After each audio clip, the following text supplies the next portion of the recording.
anybody else tell me anything about B? How does B work? How does senior B financing work? It's repaid after the A. Anything else? High spread. A higher cost? Absolutely. I'm going to give you a clue here. Well, do you know what? I was going to do something rather intimidating. I was going to put two fingers together like this and make a gun. Bullet firing out of the gun. The bullet hits you like this. What's a bullet repayment? It's a massive charge that hits you at the end. The way this one works is it's going to be higher cost, repaid after the A, one lump sum.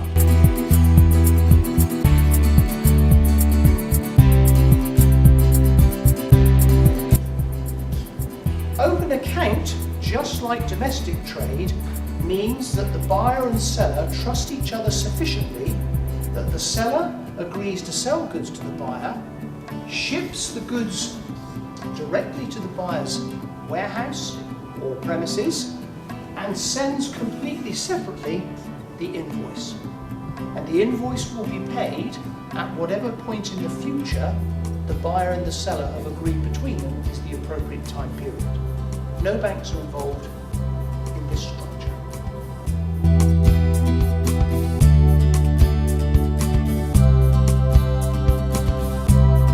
So normally you'd have your covenants with your bid co, and you've got new co's going up here. Here's your target co over here, so there's bid co over here. Now normally your covenants should cover that downwards, and then you're going to have exclusions, etc. for dormant subs and stuff like that.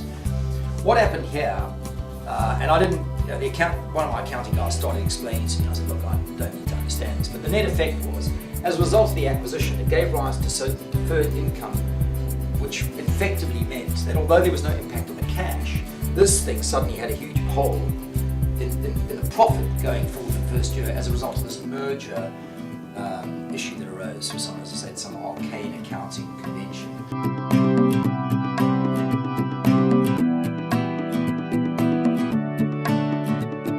So we looked at the mezzanine and we modelled out the mezzanine with the first part of the interest. What we're missing is the equity kicker, that last little part of the return that will boost the overall internal rate of return on the mezzanine up to 12%.